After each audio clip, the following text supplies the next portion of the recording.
സംശയം വരാം. എന്നാൽ യേശുക്രിസ്തുവിന്റെ വാക്കുകൾ ശ്രദ്ധിക്കുന്നവർക്ക് ഈ ഒരു സംശയം മാറിക്കിട്ടുന്നതാണ്. യോഹന്നാന്റെ സുവിശേഷത്തിൽ യേശുക്രിസ്തു ശമരിയക്കാരുടെ നാട്ടിൽ കൂടെ യാത്ര ചെയ്യുന്ന ഒരു സംഭവം വിശദീകരിക്കുന്നുണ്ട്. ആ യാത്രയിൽ അദ്ദേഹം ക്ഷീണിതനാവുകയും ഒരു കിണറിന്റെ സമീപം ഇരിക്കുകയും ചെയ്യുന്നു. അവിടെ ആ സമയത്ത് ഒരു ശമരിയ സ്ത്രീ വെള്ളം കോരിക്കൊണ്ട് നിൽക്കുകയാണ്. ശമരിയക്കാരെ സംബന്ധിച്ചിടത്തോളം അവരും യഹൂദന്മാരും തമ്മിൽ ബന്ധമില്ല. ശമരിയക്കാർ ഉപയോഗിക്കുന്ന പാത്രം പോലും യഹൂദന്മാർ ഉപയോഗിക്കുകയില്ല. ഈ അവസരത്തിൽ യേശുക്രിസ്തു ഈ ശമരിയ സ്ത്രീയോട് ചോദിക്കുന്നുണ്ട്, നീ എനിക്ക് അല്പം വെള്ളം കുടിക്കാൻ തരണം. ഇത് കേട്ടിട്ട് ആ സ്ത്രീ പറഞ്ഞു, നീ യഹൂദനായിരിക്കെ നീ എന്നോട് വെള്ളം കുടിക്കാൻ ചോദിക്കുന്നത് എന്തേ എന്ന് ആ സ്ത്രീ തിരിച്ചു ചോദിച്ചു. ഈ സമയത്ത് യേശുക്രിസ്തുവിന്റെ മറുപടി ശ്രദ്ധിച്ചാൽ യേശുക്രിസ്തു പറഞ്ഞ ജീവനും എന്താണെന്ന് എല്ലാവർക്കും ബോധ്യപ്പെടും. യേശുക്രിസ്തു പറയുന്നത്, നിന്നോട് ചോദിക്കുന്നത് ആരാണെന്ന് നീ അറിഞ്ഞിരുന്നുവെങ്കിൽ നീ എന്നോട് കുടിപ്പാൻ ചോദിക്കുകയും ഞാൻ നിനക്ക് ജീവനുള്ള വെള്ളം തരികയും ചെയ്യുമായിരുന്നു എന്ന് യേശുക്രിസ്തു വ്യക്തമാക്കുന്നു. ഇവിടെ യേശുക്രിസ്തു ജീവനുള്ള തന്റെ വചനത്തെയാണ് ഇവിടെ സൂചിപ്പിക്കുന്നത്. അതായത് അദ്ദേഹം വഴി ലഭിക്കുന്ന പരിശുദ്ധാത്മാവിനെയാണ് സൂചിപ്പിക്കുന്നതെന്ന് എളുപ്പത്തിൽ മനസ്സിലാക്കാവുന്നതാണ്. അറബി ഭാഷയിൽ ഹിദായത്ത് എന്നൊക്കെ പറയുന്നത് പോലെ, സന്മാർഗം എന്ന് പറയുന്നത് പോലെയാണ് ജീവൻ എന്ന് പറയുന്ന പദം ബൈബിളിൽ ഉപയോഗിക്കപ്പെട്ടിരിക്കുന്നത്.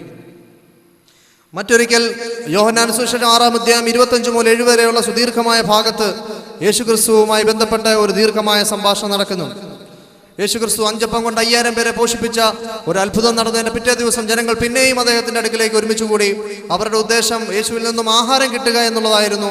എന്നാൽ ഈ സമയത്ത് യേശുക്രിസ്തു അവരോട് പറയുകയുണ്ടായി, നശിച്ചു പോകുന്ന ആഹാരത്തിന് വേണ്ടിയല്ല, നിത്യജീവനിലേക്ക് നിലനിൽക്കുന്ന ആഹാരത്തിന് വേണ്ടി തന്നെ പ്രവർത്തിക്കുക എന്ന് അവരോട് നിർദ്ദേശിച്ചു. അപ്പോൾ അവർ ചോദിച്ചു, എന്താണ് ഞങ്ങൾ ചെയ്യേണ്ട പ്രവൃത്തി? അപ്പോൾ അദ്ദേഹം പറഞ്ഞു, ദൈവം അയച്ചവനിൽ വിശ്വസിക്കുക, ഇതാകുന്നു ദൈവത്തിന് പ്രസാദമുള്ള പ്രവൃത്തി. അപ്പോൾ അവർ ചോദിച്ചു, ശരി, ഞങ്ങൾ നിങ്ങളെ വിശ്വസിക്കാം, പക്ഷെ നീ എന്ത് ചെയ്യണം? മോശ ആകാശത്ത് നിന്ന് അപ്പമിറക്കിയതുപോലെ നീയും എന്ത് ചെയ്യണം? അപ്പമിറക്കി കാണീര്, എങ്കിൽ ഞങ്ങൾ നിന്നെ വിശ്വസിക്കാം. അപ്പോൾ യേശുക്രിസ്തു പറഞ്ഞു, ഞാൻ സ്വർഗത്തിൽ നിന്നും ഇറങ്ങിയ ജീവന്റെ അപ്പമാകുന്നു. എന്നിൽ വിശ്വസിക്കുന്നവൻ ഒരു നാളും ദാഹിക്കുകയോ വിശക്കുകയില്ല. ഞാൻ സ്വന്തമായ ഇഷ്ടപ്രകാരമല്ല പ്രവർത്തിക്കുന്നത്, പിന്നെയോ എന്നെ അയച്ച ദൈവത്തിന്റെ ഇഷ്ടപ്രകാരമാണ്. ഇങ്ങനെ യേശുക്രിസ്തു ജീവന്റെ അപ്പം എന്ന് പറഞ്ഞു തുടങ്ങി.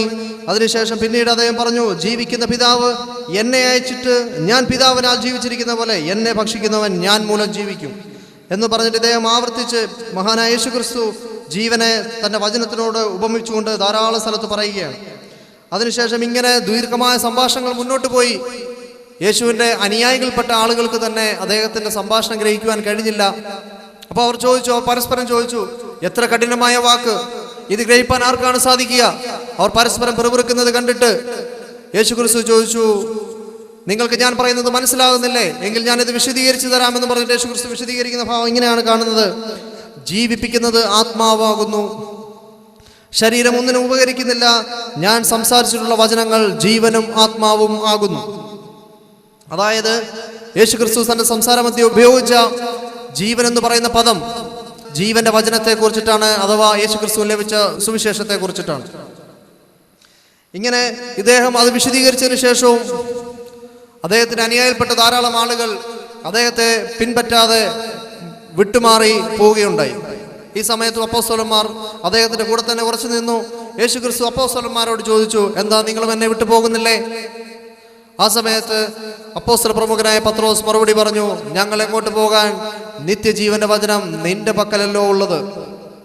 ഇവിടെയും പത്രോസിന് മനസ്സിലാകുന്നത് യേശുക്രിസ്തു പ്രസംഗിച്ച ആ ജീവന്റെ അപ്പം, ജീവന്റെ മാംസം, ജീവന്റെ ശരീരം, ജീവന്റെ രക്തം എന്നെല്ലാം യേശുക്രിസ്തു ആവർത്തിച്ചത് നിത്യജീവന്റെ വചനത്തെ കുറിച്ചിട്ടാണ് എന്ന് പത്രോസിന് മനസ്സിലാകുകയുണ്ടായിട്ടുണ്ട്. ഇതേ പത്രോസിനോടും മറ്റിതര അനുയായികളോടും ഒപ്പമാണ് യേശുക്രിസ്തു തിരുവത്താഴ സമയത്ത് മേൽ പറയപ്പെട്ട ക്രൈസ്തവർ പാപപരിഹാര ബലിക്ക് വേണ്ടി അവർ കാണിക്കുന്ന ആ തെളിവുകൾ എടുത്തുദ്ധരിച്ചിട്ടുള്ളത്. യഥാർത്ഥത്തിൽ ഇവിടെ എങ്ങും പാപപരിഹാര ബലിക്ക് യാതൊരു തെളിവും ഇവരിൽ അവശേഷിക്കുന്നില്ല എന്നാണ് നമ്മൾ മനസ്സിലാക്കുന്നത്. ഇന്ന് നിലനിൽക്കുന്ന ക്രൈസ്തവ വിശ്വാസം എന്താണെന്ന് നമുക്കൊന്ന് പരിശോധിക്കാം. ഇത് യെരുശലേം സഭയുമായി ബന്ധപ്പെട്ട സഭയാണോ ഇന്ന് നിലനിൽക്കുന്നത്, അതോ പൗലോസിന്റെ യഹൂദേതര സഭയാണോ ഇന്ന് നിലനിൽക്കുന്നത് എന്ന് നമുക്ക് പരിശോധിക്കാൻ ഏറ്റവും സ്വീകാര്യമായിട്ടുള്ളത് അവരുടെ ബൈബിളും അതേപോലെ തന്നെ അവരുടെ 2 അനുഷ്ഠാനങ്ങളുമാണ്. നമ്മൾ ശ്രദ്ധിച്ചു നോക്കുക. ബൈബിൾ നമ്മൾ തുറക്കുമ്പോൾ നമുക്ക് കാണാം, ബൈബിള് 2ആയി വേർതിരിച്ചിരിക്കുകയാണ്. പുതിയ നിയമമെന്നും പഴയ നിയമമെന്നും.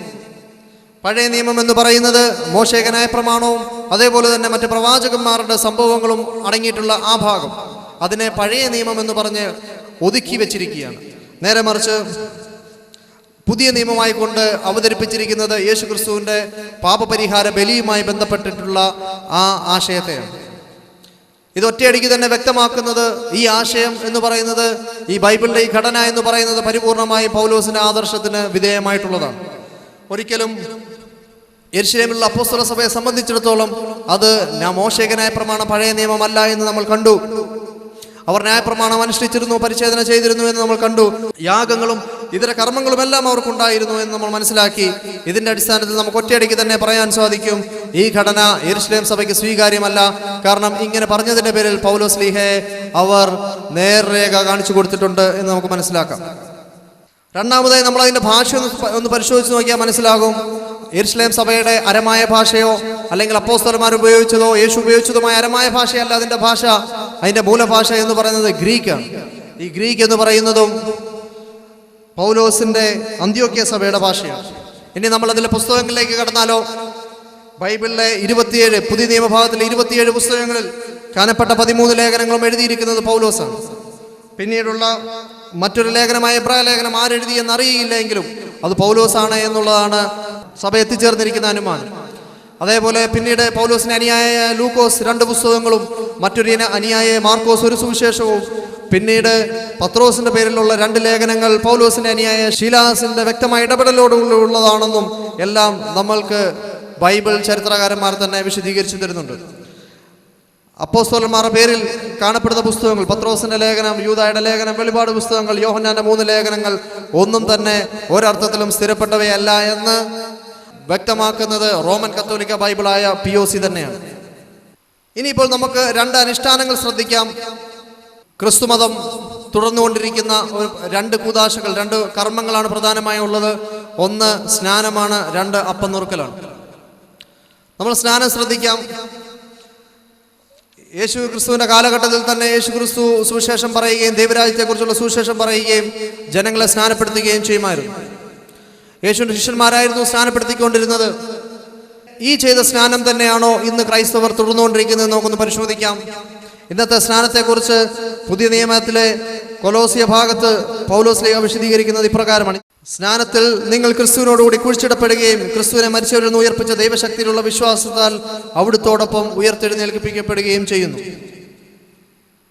അതായത് പൗലോസ് ലേഖ പറയുന്നത്, സ്നാനത്തിൽ ഒന്ന് വെള്ളത്തിൽ മുങ്ങുകയാണ്, രണ്ടാമത് വെള്ളത്തിൽ നിന്ന് എഴുന്നേൽക്കുകയാണ്. ഈ 2 കർമ്മത്തെ പൗലോസ് ലീഹ എന്തിനോടൊക്കെ ഉപമിക്കുന്നു? ഒന്ന് യേശു ക്രിസ്തുവിന്റെ മരണത്തോട്, മറ്റൊന്ന് യേശു ക്രിസ്തുവിന്റെ പുനരുദ്ധാനത്തിനോട്. അതായത് പാപിയായ മനുഷ്യൻ യേശു ക്രിസ്തുവിനോടൊപ്പം മരിച്ച് അടക്കപ്പെടുകയും പുതിയൊരു മനുഷ്യനായി യേശുവിനോടൊപ്പം ഉയർത്തെഴുന്നേൽക്കുകയും ചെയ്യുന്നു എന്നുള്ളതാണ് പൗലോസ് ലീഹ സ്നാനത്തിന് കൊടുത്ത വ്യാഖ്യാനം. എന്നാൽ ഇത് സ്വീകാര്യമാണോ? ഇത് യെരുശലേം സഭ ഇത് തന്നെയാണോ തുടർന്നുകൊണ്ടിരുന്നത്? നമ്മൾ ശ്രദ്ധിക്കുക. യേശുക്രിസ്തു മരിച്ചു എന്ന് പറയപ്പെടുന്ന ബൈബിളിൽ പോലും യേശുക്രിസ്തു ഉയർത്തെഴുന്നേൽക്കുമെന്ന് വിശ്വസിക്കുന്നവരാരും തന്നെ അവരുടെ കൂട്ടത്തിൽ ഇല്ലായിരുന്നു എന്നാണ് ബൈബിൾ വ്യക്തമാക്കുന്നത്. യോഹന്നാന്റെ സുവിശേഷം 20-ാം അധ്യായം 9-ാമത്തെ വാക്യത്തിൽ ഇങ്ങനെ കാണാം: പത്രോസും യോഹന്നാനും കല്ലറയ്ക്കുള്ളിൽ പ്രവേശിച്ച് യേശുവിന്റെ ശരീരം അവിടെ ഇല്ല എന്ന് സ്ഥിരീകരിച്ചു. അവൻ മരിച്ചവരിൽ നിന്ന് ഉയർത്തെഴുന്നേൽക്കേണ്ടിയിരിക്കുന്നു എന്ന തിരുവെഴുത്ത് അവർ അതുവരെ മനസ്സിലാക്കിയിരുന്നില്ല. മറ്റൊരു സ്ഥലത്ത് കാണാം, ലൂക്കോസിന്റെ സുവിശേഷം 24:11 കാണാം, യേശു ഉയർത്തെഴുന്നേറ്റതായി അവിടെ പോയി കണ്ട സ്ത്രീകൾ അപ്പോസ്തലന്മാരോട് അറിയിച്ചു. അവർക്കാകട്ടെ ആ കഥകൾ ഒരു കെട്ടുകഥ പോലെയേ തോന്നിയുള്ളൂ. ഈ 2 ഭാവം വ്യക്തമാക്കുന്നത് അപ്പോസ്തലന്മാർക്കോ യേശുവിന്റെ അനുയായികൾക്ക് ആർക്കെങ്കിലുമോ യേശു ക്രിസ്തു മരിച്ചെങ്കിൽ പോലും ഉയർത്തെഴുന്നേൽക്കുമെന്നുള്ള അറിവ് ഇല്ല. അങ്ങനെയെങ്കിൽ യേശുവിന്റെ ജീവിത കാലഘട്ടത്തിൽ തന്നെ യേശുവിന്റെ മേൽനോട്ടത്തിൽ അവർ നടത്തിയിരിക്കുന്ന സ്നാനം യേശുവിന്റെ മരണ പുനരുദ്ധാനത്തിനോടാണ് എന്ന് നമുക്ക് ചിന്തിക്കാൻ കഴിയുകയില്ല. ഇന്ന് എന്നാൽ ക്രൈസ്തവ സഹോദരങ്ങൾ തുടർന്നുകൊണ്ടിരിക്കുന്ന സ്നാനം പൗലോസ് പഠിപ്പിച്ച സ്നാനമാണെന്ന് നമുക്ക് വ്യക്തമാവുന്നുണ്ട്. അതേപോലെ അപ്പം നുറുക്കലിനെ കുറിച്ചും നേരത്തെ പറഞ്ഞതുപോലെ യേശുക്രിസ്തു തിരുവത്താഴ സമയത്ത് തൻ്റെ വചന ശുശ്രൂഷയുടെ ഓർമ്മയ്ക്കായി, താൻ ജീവന്റെ വചനം കൊടുത്തതിന്റെ ഓർമ്മയ്ക്കായി ഏൽപ്പിച്ച ഒരു കർമ്മമാണ് തിരുവത്താഴ്. എന്നാൽ ഇതിനെ പൗലോസ് ലീഹ എന്തു ചെയ്തു?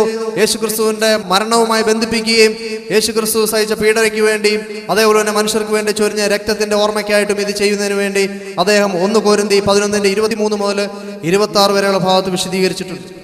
ചുരുക്കത്തിൽ ഇന്ന് നിലനിൽക്കുന്ന ക്രിസ്തുമതം എന്നത് അപ്പോസ്തലന്മാരുടെ കാലഘട്ടത്തിൽ തന്നെ അവർ നേരിട്ട് മനസ്സിലാക്കിയതിൻ്റെ അടിസ്ഥാനത്തിൽ പുറത്താക്കിയ പൗലോസിൻ്റെ ആശയങ്ങൾക്ക് പരിപൂർണമായി വിധേയപ്പെട്ടിട്ടാണ്.